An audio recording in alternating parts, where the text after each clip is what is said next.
राधे राधे, जय माता की। आज नवरात्रि का छठा दिन है। इस दिन माँ दुर्गा के छठे स्वरूप यानी माँ कात्यायनी की पूजा की जाती है। माँ कात्यायनी सफलता और यश का प्रतीक है। वे सिंह पर सवार होने वाली देवी हैं जो चतुर्भुज है। वे अपनी दोनों भुजाओं में कमल और तलवार धारण करती हैं।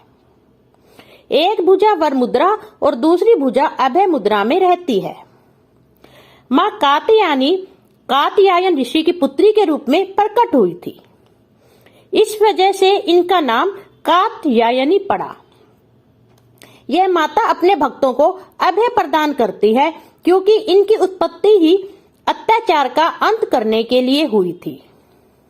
ऋषि मुनियों को असुरों के अत्याचार से मुक्ति दिलाने के लिए माँ दुर्गा ने अपना कात्यायनी स्वरूप धारण किया था।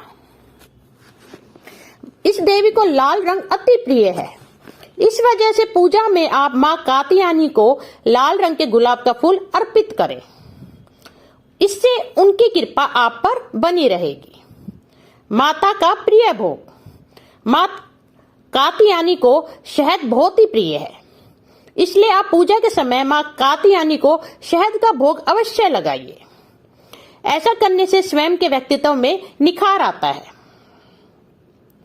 यदि आप कोई जटिल कार्य प्रारंभ करने जा रहे हैं और उसमें सफलता चाहिए तो आपको माँ कात्यायनी की पूजा करनी चाहिए।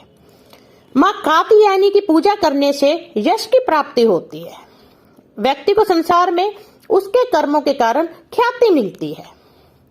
शत्रुओं पर विजय प्राप्ति के लिए भी माँ कात्यायनी की पूजा करते हैं।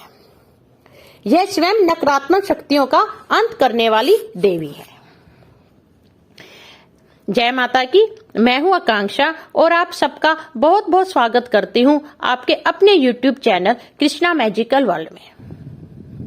मैं क्षमा चाहती हूं, कल मैं अपनी वीडियो नहीं डाल पाई छठे अध्याय की, तो आज मैं आपको 2 वीडियो डाल रही हूं, एक छठे अध्याय की भी और 7वें अध्याय की भी। तो चलिए दुर्गा सप्तशती जो है उसमें से अपना जो छठा अध्याय है वह श्रवण करते हैं। ओम गण गणपते नमः। षष्ठ अध्याय धूम्र लोचन वध। मैं सर्वज्ञेश्वर भैरव के अंग में निवास करने वाली परमोत्कृष्ट पद्मावती देवी का चिंतन करती हूँ। वे नागराज के आसन पर बैठी हैं। नागों के फनों से सुशोभित हैं। नागों के फनों से सुशोभित होने वाली मणियों की विशाल माला से उनकी देहलता उपधासित हो रही है। सूर्य के समान उनका तेज है। 3 नेत्र उनकी शोभा बढ़ा रहे हैं। वे हाथों में माला, कुंभ, कपाल और कमल लिए हुए हैं तथा उनके मस्तक में अर्धचंद्र का मुकुट सुशोभित है। ऋषि कहते देवी का कथन सुनकर दूत को बड़ा अमर्ष हुआ और उसने दैत्यराज के पास जाकर सब समाचार विस्तार पूर्वक कह सुनाया।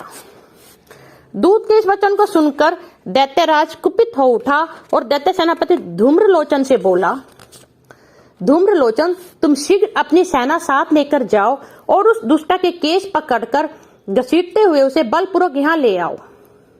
उसकी रक्षा करने के लिए यदि कोई दूसरा खड़ा हो तब वह देवता, यक्ष अथवा गंधर्व ही क्यों ना हो, उसे अवश्य मार डालना।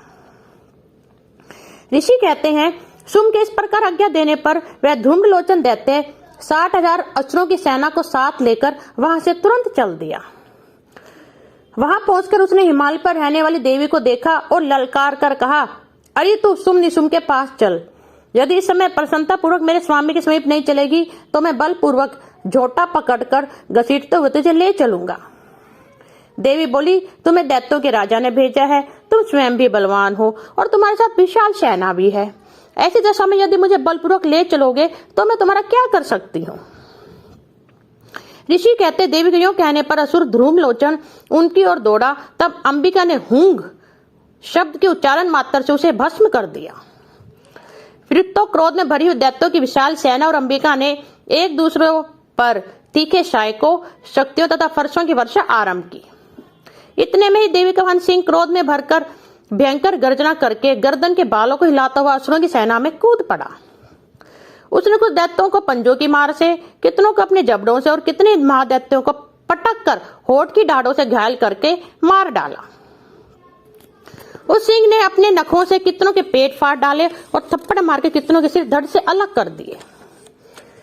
कितनों की भुजाएं और मस्तक काट डाले तथा अपनी गर्दन के बाल हिलाते हुए उसने दूसरे दैत्यों के पेट फाड़कर उनका रक्त चूस लिया।